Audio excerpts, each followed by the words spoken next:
15 destins brisés par un même mal silencieux. Derrière les sourires et les projecteurs, certains des plus grands acteurs ont payé le prix de la gloire d'une manière inattendue. Aujourd'hui, découvrez comment la maladie a volé la voix de ces icônes du cinéma et les histoires bouleversantes qu'ils ont laissées derrière eux. Numéro 1. Humphrey Bogart. Le 14 janvier 1957, à Los Angeles, le monde du cinéma s'est arrêté un instant. L'homme au regard perçant, à la cigarette suspendue au coin des lèvres, celui qui incarnait la virilité tranquille et la désillusion élégante du film noir, s'est éteint après une longue bataille contre un cancer de l'œsophage. Il avait 57 ans. Son départ a laissé un vide immense, non seulement à Hollywood, mais aussi en France, où il était considéré comme un modèle absolu de charisme et de mystère. Les cinéphiles français avaient fait de lui un mythe, un symbole d'une époque où la lumière du projecteur se mêlait à la fumée des bars et aux confidences murmurées dans la nuit. Bogart était le héros d'un cinéma où les mots comptaient autant que les silences. Dans Casablanca, il offrait une leçon de retenue, un mélange unique de fierté et de douleur. Dans Le Grand Sommeil, il déployait une intelligence vive, un humour sec, une fatigue intérieure que seuls les vrais artistes savent exprimer. Derrière cette aura d'acier se cachait un homme vulnérable, usé par des années de tournages intenses, d'insomnie et d'un mode de vie exigeant. Il fumait sans relâche, buvait pour calmer la tension et portait sur ses épaules le poids du succès. Ce mélange d'élégance et d'autodestruction faisait de lui une légende vivante, mais aussi une proie facile pour la maladie. Lorsque les premiers signes sont apparus, il les a ignorés. La douleur dans la gorge, la fatigue persistante, la perte de poids. Il croyait pouvoir continuer, comme toujours, sans faiblir. Mais le corps, lui, avait décidé de dire stop. Les médecins ont diagnostiqué un cancer de l'œsophage à un stade avancé. Malgré les traitements, la maladie a progressé rapidement. Dans ces derniers mois, il restait discret, entouré de Lorraine Bacall, son grand amour, et de quelques amis fidèles. Les studios hollywoodiens ont tenté de garder le secret, mais la presse a fini par apprendre la vérité. Le 14 janvier, au petit matin, le silence a envahi la maison de Holmby Hills. Sur sa table de chevet reposaient quelques photos, un livre et une lettre qu'il n'avait jamais terminée. En France, les journaux ont titré sobrement « Bogart n'est plus ». Les cinémathèques ont aussitôt réorganisé leur programme pour lui rendre hommage. Dans les salles obscures de Paris, des spectateurs en noir regardaient Casablanca avec un respect presque religieux. Pour beaucoup, il n'était pas mort. Il s'était simplement fondu dans l'ombre, là où vivent les légendes. Numéro 2, Bernard Tapie. Le 3 octobre 2021, à Paris, la nouvelle s'est répandue comme une onde de choc. L'un des personnages les plus emblématiques de la vie publique française venait de s'éteindre, après plusieurs années de lutte contre un double cancer de l'estomac et de l'œsophage. Il avait 78 ans. Pour le grand public, Bernard Tapie n'était pas seulement un homme d'affaires ou un homme politique. Il était aussi un acteur, un visage familier de la télévision française, un symbole d'énergie et de résilience. Pendant des décennies, il avait fasciné, agacé, inspiré, mais jamais laissé indifférent. Son parcours ressemblait à un scénario de cinéma. Né dans une famille modeste, il avait gravi tous les échelons, passant du commerce à la chanson, du sport au cinéma, puis à la politique. En France, on se souvient de lui dans la série Valence, où il incarnait un commissaire de police charismatique, à la fois dur et juste.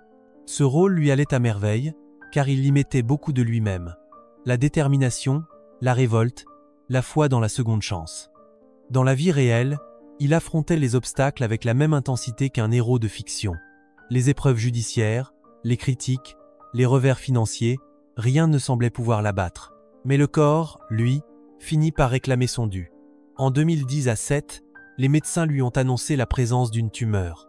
Il a décidé de se battre avec le courage et la provocation qui le caractérisaient. Dans les émissions de télévision, il parlait ouvertement de sa maladie, refusant la pitié. Il répétait qu'il voulait rester debout jusqu'au bout, pour prouver que l'esprit pouvait triompher de la douleur. Les Français suivaient son combat avec une émotion mêlée d'admiration. Ses mots résonnaient comme ceux d'un boxeur qui refuse de tomber, même quand les coups deviennent trop durs. Au cours de ces derniers mois, il continuait à apparaître à l'écran, plus mince, plus fragile, mais toujours avec ce regard intense qui défiait le destin. Il disait qu'il ne regrettait rien, qu'il avait tout vécu, tout tenté, tout aimé.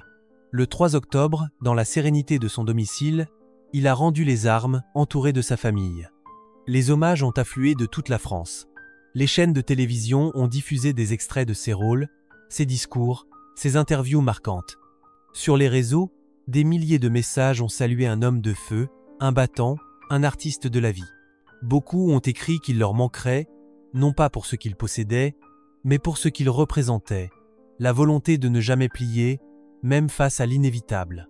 Si vous vous souvenez de Bernard Tapie, laissez un mot en commentaire pour lui rendre hommage. Numéro 3. Yves Marcheseau. Le 10 septembre 2014, à Saintes, en Charente-Maritime, le silence est tombé sur le fort le plus célèbre de la télévision française. Celui que toute une génération connaissait sous le nom de La Boule venait de s'éteindre. Il avait 62 ans. Sa disparition a bouleversé les fans de l'émission Fort Boyard, ce jeu mythique du samedi soir qui rythmait les étés des familles françaises depuis les années 90. Yves Marcheseau, avec son crâne rasé, son air bourru et sa cloche de prison, faisait partie du décor, un personnage à la fois intimidant et attachant. Avant d'être La Boule, il avait mené une vie discrète. Né à Niort, il avait travaillé dans la restauration et le spectacle, passionné par la scène et la musique. En 1994, il intègre l'équipe du jeu Fort Boyard et devient rapidement une figure incontournable du programme. Sa silhouette massive, sa cloche résonnant dans les couloirs du fort, son regard parfois sévère mais souvent amusé, tout cela a marqué des millions de téléspectateurs. Les enfants l'adoraient autant qu'ils le craignaient, et les adultes voyaient en lui une figure familière, un peu comme le gardien d'un monde imaginaire. Mais derrière cette image télévisée, Yves Marcheseau menait un combat silencieux. En 2014, il confie à un journaliste qu'il souffre d'un cancer de l'œsophage. Il explique qu'il a dû quitter le tournage du jeu, trop affaibli pour continuer. Il disait vouloir garder le sourire, même si la douleur devenait difficile à supporter. Quelques semaines plus tard, son état s'aggrave. Les messages de soutien affluent, des animateurs, des anciens candidats, des fans de tous âges. Tous se rappellent sa gentillesse hors caméra, son humour et sa simplicité. Le 10 septembre, la nouvelle tombe dans la matinée. La production de Fort Boyard publie un communiqué, saluant un collègue fidèle, un ami sincère. Les réseaux sociaux s'emplissent de souvenirs. Beaucoup racontent leur premier été devant la télévision, quand La Boule sonnait la cloche du temps écoulé, symbole d'un moment de joie et d'enfance. Dans la petite ville où il reposait, ses proches évoquent un homme généreux, discret, loin du personnage rugueux qu'il incarnait à l'écran. Sa cloche ne résonnera plus, mais pour des millions de téléspectateurs français, son reste gravé dans la mémoire collective. Yves Marcheseau n'était pas une star de cinéma, mais il appartenait au cœur du peuple, et son absence laisse un vide que personne n'a su combler. Numéro 4. Kevin Hagen. Le 9 juillet 2005, à Grants Pass, dans l'Oregon, le public américain et français apprend la disparition du Dr Baker de la série La Petite Maison dans la Prairie. Il avait 72 ans. Pour toute une génération de téléspectateurs français, il incarnait la bienveillance, la douceur et la sagesse. Son visage calme et son regard compatissant avaient accompagné les après-midi de nombreux foyers lorsque la série était diffusée sur les chaînes françaises. Dans chaque épisode, il soignait, écoutait, consolait, un peu comme un père de substitution pour les enfants de Walnut Grove et pour ceux qui le regardaient depuis leur salon. Kevin Hagen avait commencé sa carrière à la télévision dans les années 50. Il avait joué dans de nombreuses productions, mais c'est le rôle du Dr Baker qui lui offrit la reconnaissance internationale. En France, son personnage est devenu presque un membre de la famille. Dans un monde souvent cynique, il représentait une humanité rare, un homme simple, bon et loyal. Ses gestes précis, son ton posé, sa silhouette élégante ont laissé une empreinte durable dans le cœur du public. Derrière ce personnage lumineux se cachait pourtant un homme confronté à une réalité beaucoup plus difficile. Au début de l'année 2005, il apprend qu'il souffre d'un cancer de l'œsophage. La maladie s'installe rapidement et les traitements l'affaiblissent. Malgré tout, il garde sa sérénité et son humour. Dans une interview, il confie qu'il préfère se souvenir de la joie qu'il a donnée aux autres plutôt que de sa propre douleur. Ses anciens partenaires de tournage racontent qu'il restait attentionné jusqu'au bout, demandant des nouvelles des uns et des autres, même lorsqu'il ne pouvait plus se déplacer. Il savait que le temps lui était compté, mais il ne voulait pas que la tristesse prenne le dessus. Le 9 juillet, il s'endort paisiblement chez lui, entouré des siens. Lorsque la nouvelle atteint la France, les messages d'émotion affluent. Les journaux rappellent son rôle dans La Petite Maison dans la Prairie, diffusé pendant des décennies sur les chaînes nationales. Les téléspectateurs évoquent leurs souvenirs d'enfance, ces moments d'émotion devant l'écran où le docteur Baker apportait une parole réconfortante. Pour beaucoup, Kevin Hagen n'était pas seulement un acteur, il était une présence rassurante, un symbole d'empathie et de bonté. Sa disparition a rappelé à tous que les personnages qui marquent nos vies ne meurent jamais vraiment. Ils continuent de vivre dans la mémoire de ceux qu'ils ont su émouvoir. Numéro 5. Jean Hagen. Le 29 août 1977, à Los Angeles, la nouvelle de sa disparition passe presque inaperçue. Pourtant, son nom restera à jamais gravé dans l'histoire du cinéma américain et dans le cœur des spectateurs français. Jean Hagen avait 54 ans. Elle s'était battue pendant plusieurs années contre un cancer de l'œsophage, une maladie qu'elle affrontait avec une dignité silencieuse, loin des projecteurs. Celle qui avait fait rire le monde entier dans Chantons sous la pluie quittait la scène sans bruit, comme une actrice qui tire discrètement le rideau après sa dernière réplique. Née dans l'Illinois, elle s'était rapidement imposée à Hollywood grâce à son talent et à sa personnalité vive. Dans les années 50, elle tourne aux côtés des plus grands. Son rôle de Lina Lamont dans le film culte Chantons sous la pluie l'avait propulsée au rang des actrices inoubliables. En France, ce personnage de star capricieuse et au timbre de voix aigu est devenu mythique. Les cinéphiles français se rappellent encore cette scène où elle tente de chanter, déclenchant à chaque fois les rires des spectateurs. Jean Hagen, sous ses airs de comédie, avait donné une véritable leçon de jeu d'actrice, pleine d'autodérision et de subtilité. Mais derrière la gloire se cachait une femme fragile. Après quelques rôles marquants, elle choisit de s'éloigner des studios pour se consacrer à sa famille. Les années passent, les propositions se font plus rares. Le rythme effréné des tournages, la pression du succès et les exigences de l'industrie du cinéma avaient laissé des traces. Vers la fin des années 60, sa santé commence à se détériorer, les premiers signes apparaissent. Fatigue, perte d'appétit, douleurs persistantes. Les médecins finissent par lui annoncer qu'elle souffre d'un cancer de l'œsophage. Elle affronte la maladie avec courage, refusant toute pitié, acceptant la vie telle qu'elle vient. Le 29 août 1977, elle s'éteint paisiblement, entourée de ses proches. Les journaux américains et français lui rendent hommage, rappelant son immense talent et son rire contagieux. Dans les cinés, clubs de Paris, les copies de Chantons sous la pluie sont ressorties, et les spectateurs, émus, applaudissent à la fin comme pour lui dire au revoir. Jean Hagen avait offert au monde une des performances les plus mémorables du cinéma musical. Son départ rappelait que, parfois, ceux qui font rire le plus cachent les douleurs les plus profondes. Son image reste vivante, suspendue à jamais dans la lumière des studios et dans la mémoire du public français. Numéro 6. John Thaw. Le 20 et 1 février 2002, à Londres, la télévision britannique et le public français apprennent la disparition du célèbre inspecteur Morse. Il avait 60 ans. Derrière cette figure d'enquêteur cultivé et mélancolique, John Thaw avait longtemps caché son combat contre un cancer de l'œsophage. Pour les téléspectateurs français, il n'était pas seulement un acteur anglais, il était une présence familière, un visage régulier sur les écrans d'art et des chaînes publiques. Sa voix grave, son regard fatigué, sa manière de marcher les mains dans les poches faisaient de lui un personnage profondément humain, à milieu des héros stéréotypés. Né à Manchester, il s'était passionné très jeune pour le théâtre. Après des débuts modestes, il rejoint la Royal Academy of Dramatic Art, où son talent se révèle. Dans les années 70, il devient célèbre grâce à la série The Sweeney, où il incarne un policier dur et charismatique. Mais c'est dans le rôle de l'inspecteur Morse qu'il atteint une renommée internationale. En France, la série est traduite sous le titre Inspecteur Morse et séduit un large public par son atmosphère élégante, sa musique envoûtante et son héros complexe. Les amateurs de polar y trouvaient un mélange unique d'intelligence, de mélancolie et de poésie. John Thaw avait réussi à faire d'un simple policier un symbole de sensibilité et de profondeur. Au tournant des années 2000, il commence à ressentir des douleurs persistantes. Les examens révèlent un cancer de l'œsophage. Malgré la maladie, il refuse d'abandonner le tournage de la série. Il continue à jouer, même affaibli, déterminé à terminer les épisodes prévus.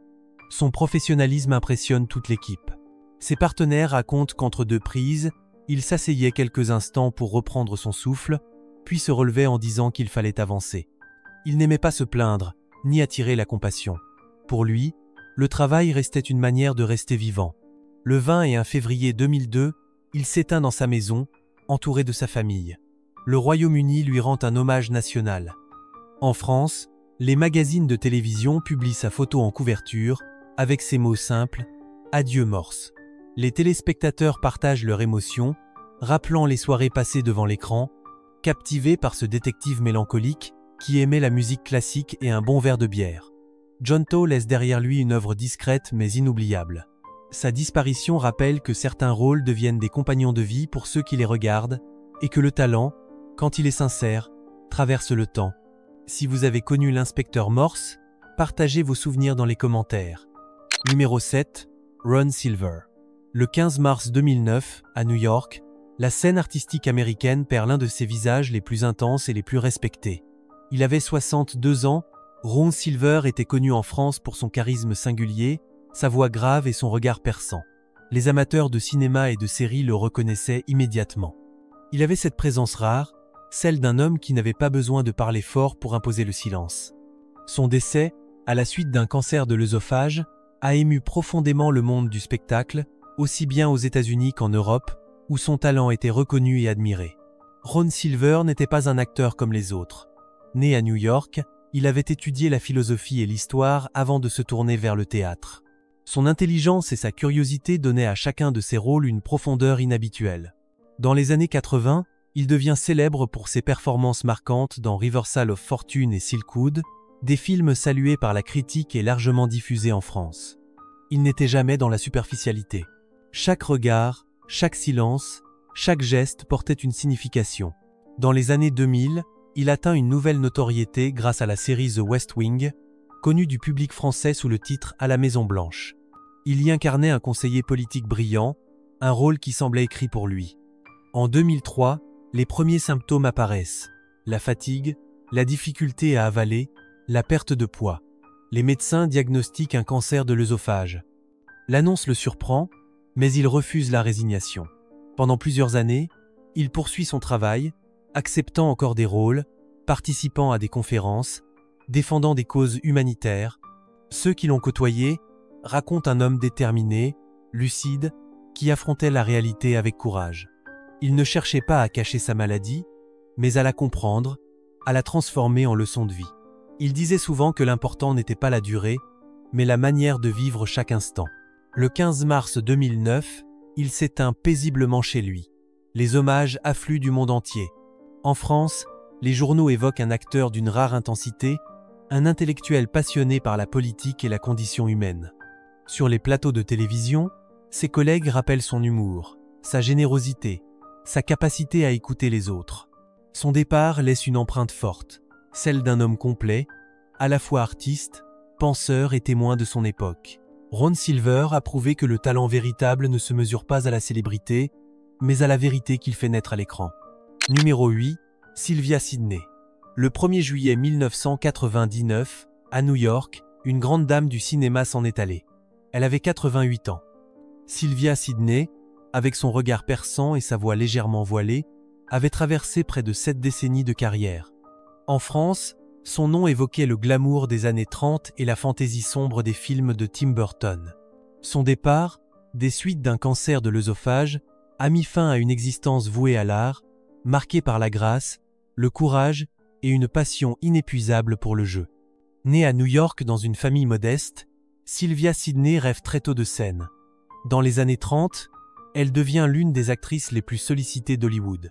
Les cinéphiles français la découvrent dans Fury de Fritz Lang, puis dans You Only Live Once, 2 films d'une intensité rare qui lui valent l'admiration des critiques européens.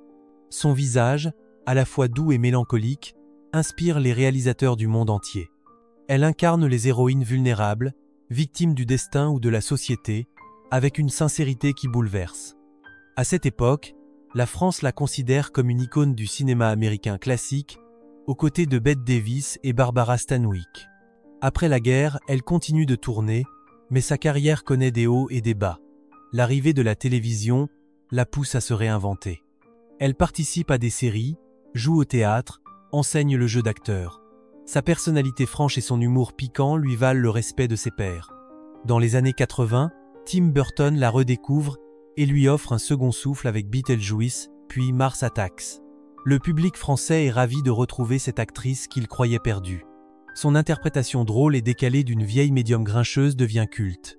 Elle prouve qu'à tout âge, on peut encore surprendre et émouvoir. Vers la fin de sa vie, Sylvia Sidney tombe malade. Elle affronte la douleur avec la même force tranquille qui avait guidé sa carrière. Elle refuse de s'apitoyer, préférant plaisanter sur le temps qui passe. Ses proches racontent qu'elle gardait ce regard brillant jusqu'à ses derniers jours, comme si elle observait encore une scène invisible. Le 1er juillet 1999, elle s'éteint calmement, laissant derrière elle une filmographie impressionnante. En France, les journaux saluent la disparition d'une actrice libre, moderne avant l'heure, dont le talent intemporel a traversé les générations. Pour beaucoup, Sylvia Sidney restera à jamais le visage d'un cinéma où l'émotion comptait plus que la perfection. Numéro 9, Richard Dawson. Le 2 juin 2012, à Los Angeles, le monde du divertissement apprend la disparition de l'un de ses visages les plus aimés. Il avait 79 ans, Richard Dawson, acteur, humoriste et animateur de télévision, s'est éteint après une lutte contre un cancer de l'œsophage. Pour le public français, il reste associé à deux souvenirs très différents. Le premier, celui du soldat espiègle de la série Papa Schultz, diffusé sur les chaînes françaises pendant des décennies. Le second, celui de l'animateur charismatique et plein d'esprit du jeu télévisé Family Feud, dont l'énergie contagieuse avait traversé les frontières. Né à Gosport, en Angleterre, il quitte son pays natal dans sa jeunesse pour tenter sa chance aux États-Unis. Son accent, son humour et sa spontanéité deviennent rapidement sa marque de fabrique. Dans les années 60, il fait rire des millions de téléspectateurs dans Papa Schultz, une comédie au ton léger qui connaît un grand succès en France sous le titre Papa Schultz. Son personnage malicieux, souvent le premier à trouver une solution, séduit les familles et lui offre une notoriété durable. Au cinéma, il joue également dans The Running Man, aux côtés d'Arnold Schwarzenegger, où il campe un présentateur cynique et manipulateur. Le contraste entre l'animateur chaleureux de la télévision et ce rôle sombre impressionne le public et prouve l'étendue de son talent. À la fin des années 70, Richard Dawson devient l'un des animateurs les plus populaires de la télévision américaine. Ses émissions, rediffusées en France, sont synonymes de bonne humeur. Il savait créer une atmosphère intime avec le public, une complicité sincère qui le rendait unique. Mais derrière le sourire se cachait un homme discret, attaché à sa famille et conscient de la fragilité de la célébrité. À partir des années 2000, il se retire peu à peu des plateaux. Il profite de sa vie tranquille, tout en gardant un contact régulier avec ses admirateurs. Au début de l'année 2012, sa santé décline. Il reste entouré des siens, notamment de sa femme Gretchen et de ses enfants. Le 2 juin, il s'éteint paisiblement, les chaînes de télévision américaines lui rendent hommage. En France, les journaux évoquent la disparition d'un homme de talent, symbole d'une époque où la télévision rassemblait les familles autour d'un même rire. Richard Dawson laisse derrière lui un héritage de légèreté et d'intelligence. Sa voix, son humour et son sourire continuent de résonner dans la mémoire de ceux qui ont grandi avec ses émissions et ses rôles devenus cultes. Numéro 10, Russell Means. Le 22 octobre 2012, dans le Dakota du Sud, s'éteint une figure historique et artistique majeure. Il avait 73 ans. Russell Means n'était pas seulement un acteur, il était aussi un symbole de résistance, un porte-parole de la culture amérindienne et une voix respectée bien au-delà des frontières de son pays. Le public français l'a découvert au cinéma grâce à son rôle marquant dans Le Dernier des Mohicans, un film devenu culte dans les années 90. Sa prestance, son regard intense et sa manière d'habiter le personnage ont bouleversé les spectateurs. Pour beaucoup, il incarnait à la fois la dignité, la douleur et la fierté d'un peuple oublié. Né dans le Dakota du Sud, Russell Means grandit dans la pauvreté, mais aussi dans une tradition culturelle forte. Très jeune, il s'engage dans la défense des droits des Amérindiens et devient l'un des leaders du mouvement indien américain. Ses discours passionnés, sa détermination et son courage lui valent l'admiration du monde entier. En France, il est invité à plusieurs conférences et documentaires sur les peuples autochtones, où sa parole simple et directe touche profondément le public. Sa transition vers le cinéma se fait naturellement. Michael Mann lui offre en 1992 le rôle de Chingachgook, le père du héros du film Le Dernier des Mohicans. Sa présence à l'écran est saisissante. Chaque geste, chaque mot porte la gravité de son engagement et l'émotion de son héritage. Après ce succès, il enchaîne les rôles dans des films et des séries, mais choisit toujours ses projets avec soin. Il voulait que chaque apparition serve une cause, un message, une idée. Au début des années 2000, il apprend qu'il souffre d'un cancer de l'œsophage. Fidèle à lui-même, il refuse de se laisser abattre. Il continue à donner des conférences, à peindre, à écrire, à transmettre. Ses proches racontent qu'il faisait preuve d'une sérénité impressionnante, comme s'il savait déjà que sa vie avait eu un sens profond. Le 22 octobre 2012, il s'éteint entouré des siens, dans la réserve où il était né. Les hommages affluent du monde entier. En France, les médias rappellent son rôle d'acteur mais aussi de militant. Les téléspectateurs se souviennent de son regard dans le dernier des Mohicans, ce regard qui disait tout sans un mot. Russell Means laisse derrière lui une œuvre sincère et un message universel, celui du respect, de la liberté et de la dignité humaine. Si son nom reste dans les mémoires, c'est parce qu'il a su incarner la vérité avec une intensité rare. Numéro 11, Bill McKinney. Le 1er décembre 2011, à Los Angeles, le cinéma américain perd l'un de ses visages les plus marquants. Il avait 80 ans. Bill McKinney n'était pas une vedette au sens traditionnel, mais chaque fois qu'il apparaissait à l'écran, il laissait une trace indélébile. Les spectateurs français le connaissaient pour ses rôles dans les films de Clint Eastwood et surtout pour sa prestation terrifiante dans Délivrance, un classique du cinéma des années 70. Son jeu, intense et troublant, avait contribué à faire de ce film une œuvre inoubliable. En France, les amateurs de cinéma le considéraient comme un acteur de caractère, capable d'incarner la dureté, la folie ou la solitude avec une vérité désarmante. Né dans le Tennessee, Bill McKinney avait grandi dans un environnement rural. Avant de devenir acteur, il avait connu plusieurs métiers, dont celui de menuisier et de militaire. Ce parcours atypique lui donna cette authenticité brute que les réalisateurs recherchaient. Dans les années 60, il s'installe à Los Angeles et suit des cours d'art dramatique. Rapidement, il attire l'attention par son regard perçant et sa capacité à jouer des personnages complexes, souvent en marge de la société. Clint Eastwood le remarque et l'engage pour plusieurs de ses films, notamment Josie Wells hors la loi, Le retour de l'inspecteur Harry et Bronco Billy. En France, ces films rencontrent un grand succès et font de McKinney une figure familière du western moderne. Derrière les rôles durs, il y avait un homme simple et réservé, passionné de musique et de nature. Dans ces dernières années, il se consacre aussi à la chanson country, enregistrant plusieurs albums indépendants. Sa voix grave et son accent du Sud lui donnent un charme singulier. En 2011, sa santé se dégrade. Les médecins diagnostiquent un cancer de l'œsophage. Malgré la fatigue, il reste actif, participant encore à des conventions de cinéma où il signait des affiches et racontait ses souvenirs de tournage avec humour et modestie. Ses fans, en France comme aux États-Unis, étaient touchés par sa gentillesse et son humilité. Le 1er décembre 2011, il s'éteint paisiblement. La presse américaine lui rend hommage, rappelant son rôle inoubliable dans Délivrance et son impressionnante carrière de second rôle. En France, plusieurs magazines de cinéma lui consacrent des articles émouvants, saluant un acteur qui n'a jamais cherché la gloire, mais qui a su donner de la force à chaque scène. Bill McKinney reste l'exemple d'un artiste discret dont la vérité du jeu continue de traverser le temps et d'inspirer ceux qui aiment le cinéma sincère et humain. Numéro 12, Frances Farmer. Le 1er août 1970, à Indianapolis, une page se tourne dans l'histoire d'Hollywood. Frances Farmer s'éteint à l'âge de 56 ans, des suites d'un cancer de l'œsophage. Pour le public français, son nom évoque la beauté troublante et la destinée tragique d'une actrice hors norme. Dans les cinés, clubs et les écoles de cinéma, son histoire a souvent été racontée comme celle d'une étoile qui a brillé trop fort avant de disparaître.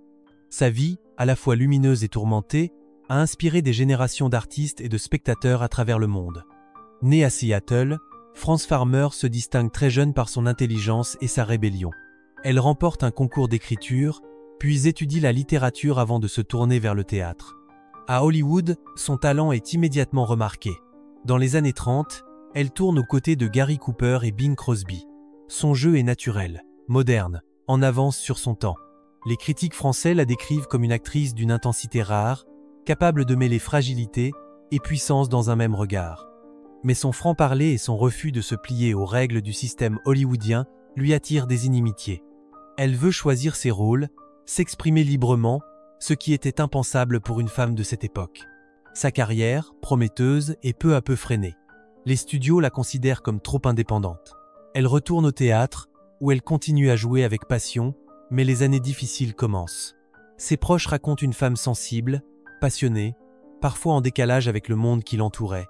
Dans les années 50, elle s'installe loin des projecteurs, à Indianapolis, où elle travaille à la télévision locale et écrit sur son expérience. Elle ne cherche plus la gloire, mais la paix intérieure. Elle retrouve un certain équilibre, tout en restant une figure respectée du public américain et européen. Vers la fin des années 60, sa santé se dégrade.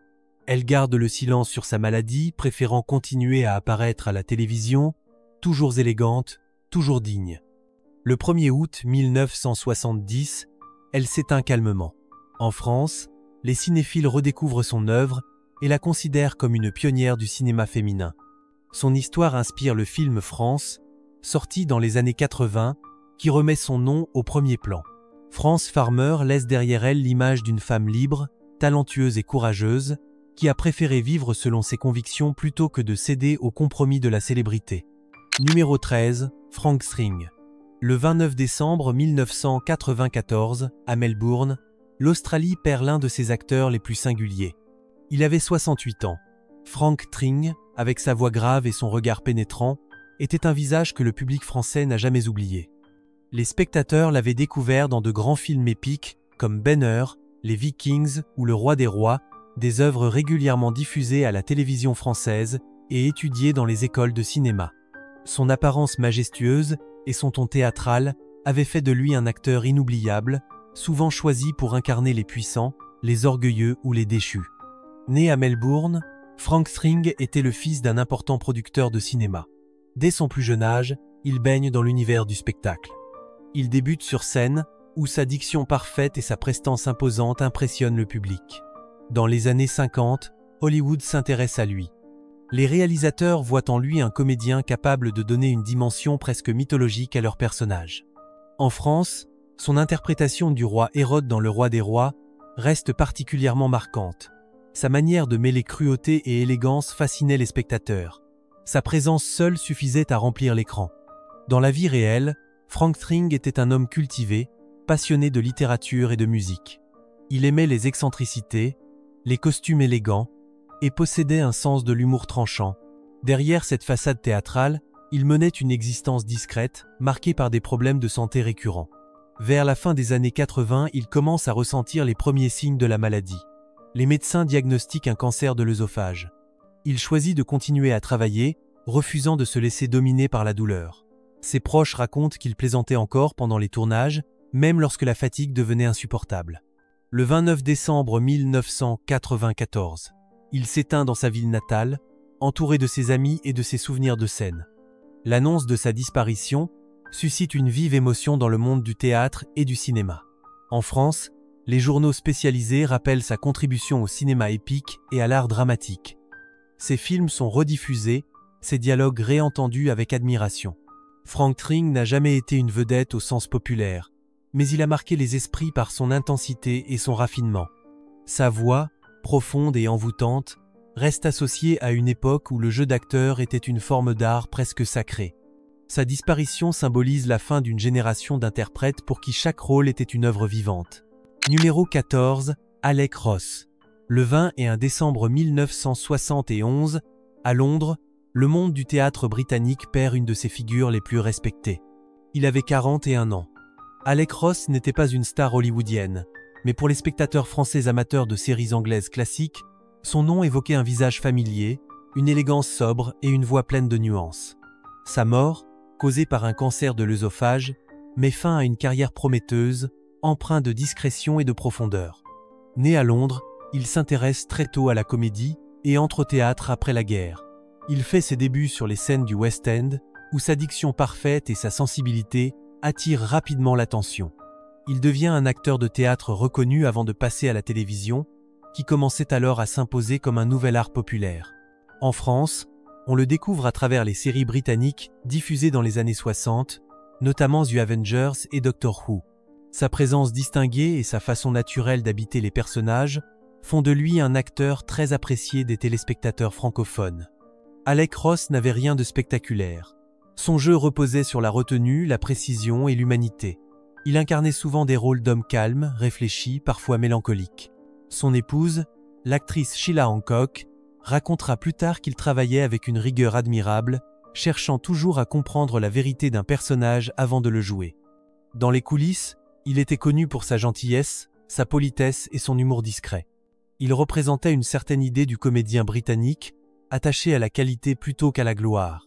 Au milieu des années 60, il commence à ressentir des troubles de santé. Les premiers signes de la maladie apparaissent alors qu'il est encore en pleine activité. Il continue malgré tout à jouer, dissimulant sa fatigue au public et à ses collègues.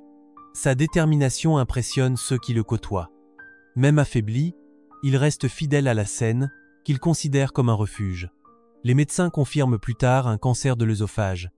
Il affronte cette épreuve avec dignité, sans plainte, entouré de sa famille et de quelques amis proches. Le 21 décembre 1971, il s'éteint paisiblement. Le monde du théâtre britannique lui rend hommage. En France, la presse spécialisée salue un acteur d'une rare élégance, trop tôt disparu. Son nom demeure associé à l'âge d'or des séries anglaises raffinées et à une génération d'artistes pour qui le métier d'acteur relevait encore du dévouement. Alec Ross laisse le souvenir d'un homme intègre, d'un comédien sincère et d'une voix douce éteinte trop tôt. Numéro 15. Pierre Frag. Le 28 mars 1998, à Paris, un acteur discret du cinéma et de la télévision française s'éteint à l'âge de 65 ans. Son nom n'était peu, être pas en haut des affiches, mais son visage, lui, était familier. Pierre Frag faisait partie de ces comédiens que le public reconnaît sans toujours se souvenir du nom, mais dont la présence crée un sentiment de proximité. Il était de ceux qui donnent chair et vérité au film, de ceux qui font exister les histoires avec une simplicité naturelle. Sa mort, causée par un cancer de l'œsophage, met fin à une carrière longue de plus de 40 ans. Né à Paris, Pierre Frag découvre très tôt sa passion pour le théâtre. Il suit des cours d'art dramatique avant de se lancer dans les années 50. Ses débuts se font sur scène, où il apprend la discipline, la respiration, le rythme des mots. Il joue Molière, puis Anouilh, avant de passer à la télévision. Dans les années 60, il devient un second rôle régulier du petit écran français, apparaissant dans des séries policières et des téléfilms qui rassemblent chaque semaine des millions de spectateurs. Les réalisateurs apprécient sa précision et sa capacité à rendre crédible n'importe quel personnage. Il pouvait être un commissaire, un voisin, un médecin ou un père bienveillant, toujours avec la même justesse. Au cinéma, il collabore avec plusieurs grands noms de la réalisation française. Il tourne dans des drames, des comédies et des films historiques sans jamais chercher la lumière. Son talent reposait sur l'authenticité. Ses collègues racontent un homme modeste, toujours ponctuel, attentif aux autres, qui considérait le cinéma comme un travail d'équipe et non comme une quête de reconnaissance. Dans les années 80, sa santé commence à se fragiliser. Malgré la fatigue, il continue à tourner, trouvant dans le travail une forme de réconfort. Les signes de la maladie apparaissent, mais il garde le silence, préférant poursuivre ses projets jusqu'au bout. Le 28 mars 1998, il s'éteint paisiblement, entouré de sa famille. Ses partenaires de tournage saluent un homme humble et courageux. Les journaux spécialisés lui rendent hommage, rappelant qu'il faisait partie de ces acteurs indispensables, ceux qui portent les histoires sans jamais en tirer gloire. Son visage demeure dans la mémoire de ceux qui ont grandi avec la télévision française des décennies passées. Il représente une génération de comédiens dévoués à leur art, qui ont fait vivre le cinéma avec sincérité et respect. Merci d'avoir regardé jusqu'à la fin, prenez soin de vous, et à très bientôt pour une nouvelle histoire.